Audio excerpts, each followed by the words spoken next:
अरे का हो का हाल बा? अनुआ से भेंट भइल ह? अरे तुहार अनुआ तो अघवा दिहलस। यही होली में तुहार अनुआ मनुआ संगे फरार हो गई। बतावा मैं होली हमार किरकिरा हो गई। अब तू ही बतावा हम ककरा में डाली। ऐसनो बात बा? अरे हाँ हो, बात पूछ तड़ू तू। अरे हम का जनी की हो ऐसने बिया।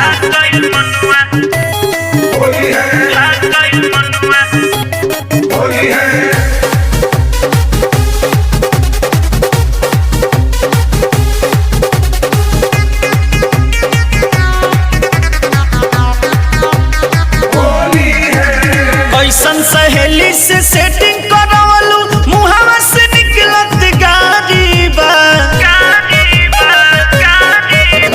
कैसन सहेली से सेटिंग करवलू, मुहावा से निकलत गाड़ी बा। अनुआ के लेके भाग गइल मनुआ, अनुआ के लेके भाग गइल मनुआ। रोवत हमार पे चिकारी बा। अनुआ के लेके भाग गइल मनुआ, ओ थमा के चिकारी बा।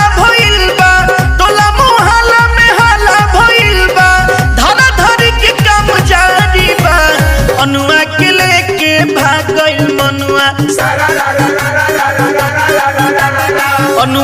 लेके भाग गइल मनुआ, ओ थमा के चिकारी बा।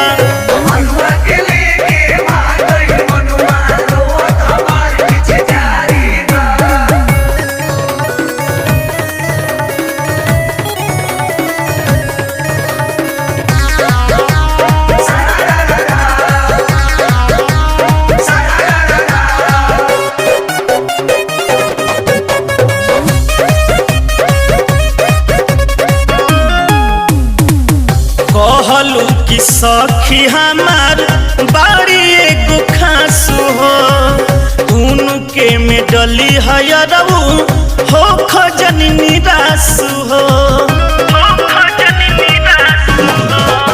कहलू कि सखी हमार बाड़ी एगो खासु हो, उनु के में डली हयरऊ हो खजनी निरासु हो। तू तो कहेलू कि हो गई बनुआ भैले भतर अकवारी बा। तू तो कहेलू कि हो गई बनुआ धैले भतर अकवारी बा। अनुआ के लेके भाग गइल मनुआ, अनुआ के लेके भाग गइल मनुआ। ओ थमा के चिकारी बा। अनुआ के लेके भाग गइल मनुआ, ओ थमा के चिकारी बा। भाग गइल मनुआ। असो के होली हमार किरकिरा हो गई। तू कहत रहलू कि ओकरे में डालिया जनिया जे हमारा में डालत तनी, आ उहो छोड़ के भाग गइल हमरा के। अच्छा अब केकरा में डाली है बताव तू ही। अरे हाँ हो, सबूर धरवलू खेलब होली नहीं हार में। मंटू से नमाजा मिली फागुन के लहार में। अरे मंटुआ में कौन कमी रहे। सबूर धरवलू खेलब होली नहीं हार में। मंटू से नमाजा मिली फागुन के लहार में। कहे अनिलवा के तोड़ी दिहलू दिलवा लेके दवाई लहंगा साड़ी बा। कहे अनिलवा के तोड़ी दिहलू दिलवा लेके दवाई लहंगा साड़ी बा। अनुआ के लेके भाग गइल मनुआ, अनुआ के लेके भाग गइल मनुआ। रोवत हमार पे चिकारी बा। अनुआ के लेके भाग गइल मनुआ, रोवत हमार पे चिकारी बा।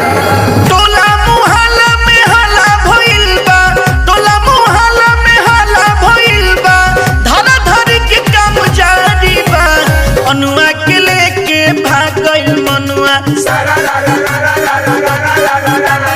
अनुआ के लेके भाग गइल मनुआ।